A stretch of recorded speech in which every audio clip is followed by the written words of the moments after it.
Bugün sizinle anamın həyat masamız üzrə Temu'dan aldıqlarını göstərmək istəyirəm. Videoda gördüyünüz 4 ədəd staşan atlıqdır və hər biri taxta materialındadır. Mən ümumiyyətlə materialını çox bəyəndim. Mən ümumiyyətlə sarı və mavi tonlarının qarışığını çox bəyənirəm. Əsasən də yaz yaylarında daha xoş görünür. Ancaq açığı mənim zənnimcə bu cür stol üstü dekorlar bina evində yox, daha çox həyat evində yaxşı görünür. Güllər, güldan, limon, stakan atlığı və masa örtüsü hər biri Temu'dandır. Hər birinin linkini də sizinlə bölüşəcəm. Onu deyə bilərəm ki, masa örtüsü hədsiz keyfiyyətlidir. Asan yuyulub qurudula bilən və tozdan tez təmizlənən bir materialı var.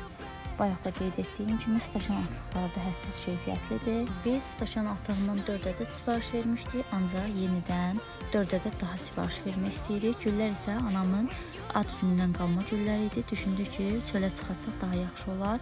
Bu arada çöldəykən üz serumlarını da istifadə etməyi unutmuram. Bu aralar ən çox istifadə etdiyim üz serumu Cecil markasındandır. Ümumiyyətlə istifadə edəndən bəri çox bəyənirəm, ancaq nəmləndiricisi haqqında eyni şey deyə bilmərəm. Mənim üzlərim hədsiz quru olduğu üçün ilk istifadə anında çox quruluq yaradır, sonradan nəmləndirir. Ancaq mən öz quru dərim üçün ilk başdan nəmləndirən nəmləndiriciləri daha çox bəyənirəm. Əgər Cecil ilə Biodermanı müqayisə etsək, mən Biodermanı daha çox bəyənirəm. Yox, əgər sizin üzləriniz yağlıdırsa, istifadə edə bilərsiniz. Serumlardan sonra düşündüm ki, saçım üçün maska dedim. Bu arada burada gördüyünüz qarışımı mən özüm hazırlamışam. Müxtəlif yağlardan.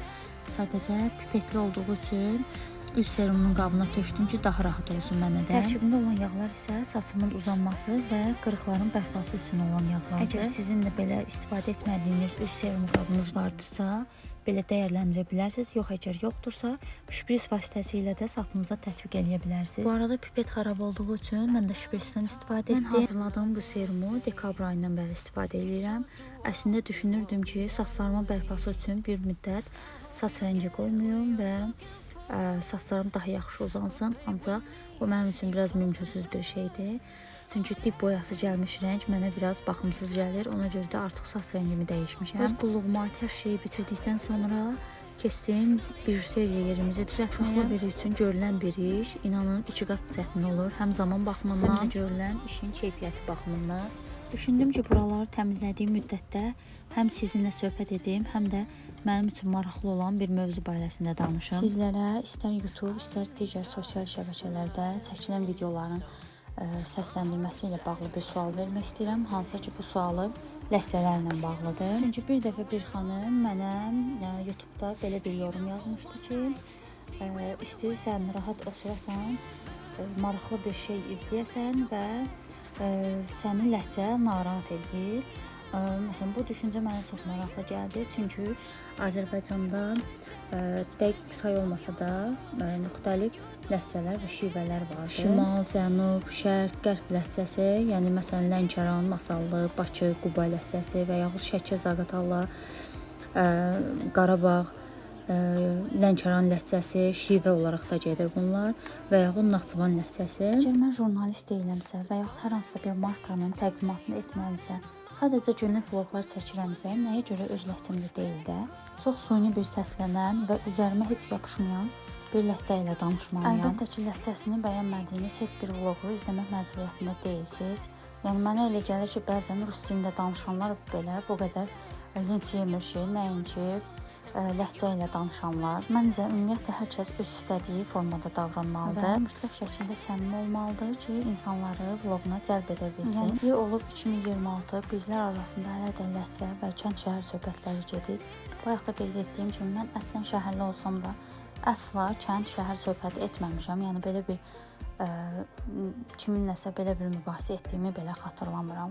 Çünki çox yersiz və mənasız bir mübahisədir. Məsələn, mənim şəxsi YouTube səhifəmdə yüzlərlə izlədiyim YouTuberlar var. Hansı ki, Kenyadan, Nairobidən, Londondan, İsveçdən, Kanadadan, Amerikadan və yaxud Rusiyadan, yəni fərqli yerlərdən, kəndlərdən istər ölkələr olsun, istər şəhərlərdən izlədiyim YouTuberlar var. Heç birinin də tərzi bir-birinə uyğun deyil, ancaq hər biri mənim diqqətimi çəkdiyi üçün onları maraqla izləyirəm. Ancaq bizlərdə isə belə deyil. Sadəcə ləhcələrə görə fərq qoyuruq və hər zaman YouTube vloqlarında da görürəm ki, biri çox izlənilir, digərinə isə ümumiyyətlə maraq göstərmirlər. Yəni mənə elə gəlir ki, hər də bizdə YouTuberlıq və YouTube'a baxmaq anlayışı tam olaraq inkişaf etməyib. Siz də mənimlə öz fikrinizi bölüşərsiniz. Vlog Naxçıvanı görmək istəyən və Naxçıvandan uzaqda yaşayıb darıxan bütün yerlərimiz üçündür. Hər birinizə xoş izləmələr. Mən əslən şəhərli olsam da Naxçıvanın bütün rayonlarını və bütün kəndlərini sevirəm, bəyənirəm. Ancaq bunlar içərisində Ordubadı xüsusilə daha çox sevirəm.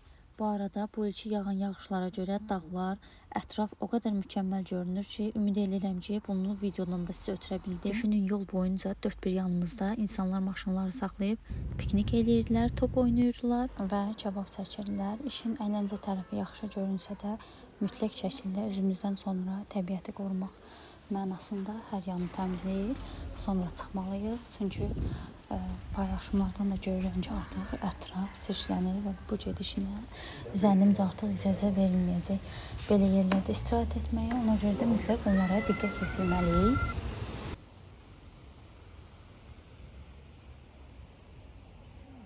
Bu arada neçə saatlıq yol olursa olsun, mən mütləq şəkildə oğlum üçün yastıq götürürəm. Ordubadda Dübəndi deyilən bir yer var. Əgər Naxçıvana yolunuz düşsə, mütləq burada gəlin. Dedik, hava hazır yaxşı ikən içəridə yox, çöldə oturaq. Bu arada burada yemək də verirlər. Sadəcə mən yemək hissəsini göstərmədim.